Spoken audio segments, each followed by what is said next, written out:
നമ്മളെപ്പോഴും ന്യൂ ബോൺസിനെ ഗിഫ്റ്റുമായിട്ട് പോകും, പക്ഷെ നമ്മൾ ന്യൂ മംസിനെ മറന്നു പോവല്ലല്ലോ. ഒരു ഹാമ്പർ ആയിട്ട് സെറ്റ് ചെയ്ത് കൊടുത്താൽ ആർക്കാ ഇഷ്ടപ്പെടാത്ത. നേരിട്ട് കൊടുക്കുന്നതായതുകൊണ്ട് ഹാമ്പർ ബോക്സിനെ കഴിഞ്ഞു. ഇങ്ങനത്തെ കണ്ടെയ്നേഴ്സ് കുറച്ചുകൂടെ യൂസ്ഫുൾ ആവും. രണ്ടെണ്ണത്തിന്റെ സെറ്റ് ആയിരുന്നു പറഞ്ഞാൽ ഞാൻ വെക്കും. പിന്നെ ഇതാണ് ഞാൻ മെയിനായിട്ട് കൊടുക്കാൻ ഉദ്ദേശിച്ചത്. ഫീഡ് ചെയ്യുന്നതുകൊണ്ട് തന്നെ അധികം മധുരവും ജങ്ക് ഫുഡ്സും ഒന്നും കഴിക്കാൻ പറ്റില്ല. അതുകൊണ്ട് ഒരു ഹെൽത്തി ഓപ്ഷൻ നോക്കിയതാണ്. പ്രത്യേകിച്ച് രാത്രിയിലൊക്കെ ഉറക്കില്ലാതിരിക്കുവാണല്ലോ, അപ്പൊ കുറിക്കാമല്ലോ. പിന്നെ അടുത്ത ഐറ്റം വന്നിട്ട് ചെറിയ ക്യൂട്ട് നോട്ട് പാഡ്സ് ആണ്. ഫീഡിങ് ടൈമും സൈഡും ഒക്കെ നോട്ട് ചെയ്യാൻ യൂസ്ഫുൾ ആയിരിക്കും. ഫോണിൽ നോട്ട് ചെയ്യാന്ന് വെച്ചാൽ ഫോൺ ചിലപ്പോഴും പല സ്ഥലത്തായിരിക്കും. ഇതാകുമ്പോൾ ഫീഡ് ചെയ്യുന്ന ചെയറിന്റെ അടുത്ത് വെക്കാം. ബാക്കിയുള്ളവർക്കും ടൈം നോക്കാൻ എളുപ്പമുണ്ടാവും. ഞാൻ ചെറുതായിരിക്കും എന്നാണ് വിചാരിച്ചത്, പക്ഷെ ഇത് ഒരെണ്ണത്തിൽ തന്നെ ഒരുപാട് പേജസ്. ഈ ഒരു ബുക്ക് പേരന്റിങ്ങിന് യൂസ്ഫുൾ ആയിട്ടുള്ള ഒരു ബുക്കാണ്. ആ കാറ്റഗറിയിൽ ഏറ്റവും പോപ്പുലർ ആയിട്ടുള്ള ഒരു ബുക്കാണിത്. പിന്നെ ഈ ബുക്കിന്റെ കൂടെ യൂസ് ചെയ്യാൻ പറ്റിയിട്ടുള്ള ഐറ്റം ആണ് ഇത് സിലിക്കോണിൽ വരുന്ന ക്ലിപ്പ് ഓൺ ബുക്ക് മാർക്കാണ്. ഞാൻ ഒന്ന് ട്രൈ ചെയ്യാൻ ഓർഡർ ചെയ്ത് നോക്കിയതാണ്, പക്ഷെ സാധനം അടിപൊളിയാണ്.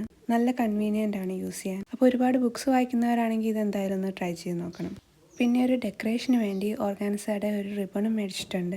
നേരിട്ട് കാണാൻ നല്ല ഭംഗിയുണ്ട്. ഹാമ്പേഴ്സ് കിട്ടുന്നത് പോലെ തന്നെ ഒരു രസമുള്ള പരിപാടിയാണ് കൊടുക്കുന്നത്. പക്ഷെ ആദ്യമായിട്ട് ചെയ്യുന്നതുകൊണ്ട് തന്നെ എങ്ങനെ സെറ്റ് ചെയ്യണം എന്നുള്ള കാര്യത്തിൽ കുറച്ച് കൺഫ്യൂഷൻ ഉണ്ടായിരുന്നു. പിന്നെ വീട്ടിലുണ്ടായിരുന്ന കുറച്ച് നെറ്റ് തുണിയൊക്കെ വെച്ച് ഒരെണ്ണത്തിൽ അങ്ങ് ഉറപ്പിച്ചു. എങ്ങനെ വേണമെന്ന് വലിയ ഐഡിയ ഒന്നും ഇല്ലായിരുന്നെങ്കിലും അവസാനം സെറ്റാക്കി വന്നപ്പോൾ എനിക്ക് നല്ലതായിട്ട് ഇഷ്ടപ്പെട്ടു. അപ്പോൾ ഇതെല്ലാം ആമസോണിൽ നിന്നുള്ളതാണ്. അപ്പോൾ ഇതിൻ്റെ ലിങ്ക്സ് കിട്ടാൻ ഈ സ്മോൾ മൊമെന്റ്സ് ഓഫ് ഹാപ്പിനെസ് എന്ന് പറയുന്ന പേജ് ഒന്ന് ഫോളോ ചെയ്തിട്ട് ഇവിടെ ലിങ്ക് ഒന്ന് കമൻറ്റ് ഇട്ടാൽ മതി. ലിങ്ക്സ് എല്ലാം DM തന്നെ കിട്ടും, അല്ലെങ്കിൽ ബയോയിലുള്ള വിഷ് ലിങ്ക് ചെക്ക് ചെയ്ത് നോക്കിയാൽ മതി. അപ്പം ഞാനിത് പ്രിപ്പയർ ചെയ്തിട്ടുള്ളത് ന്യൂമമായ എൻ്റെ അനിയത്തിക്ക് വേണ്ടി തന്നെയാണ്. പിന്നെ ഇതൊക്കെ കൊടുത്ത ആൾ ഹാപ്പിയായി, മിഷൻ സക്സസ്. അപ്പം അത്രയേ ഉള്ളൂ.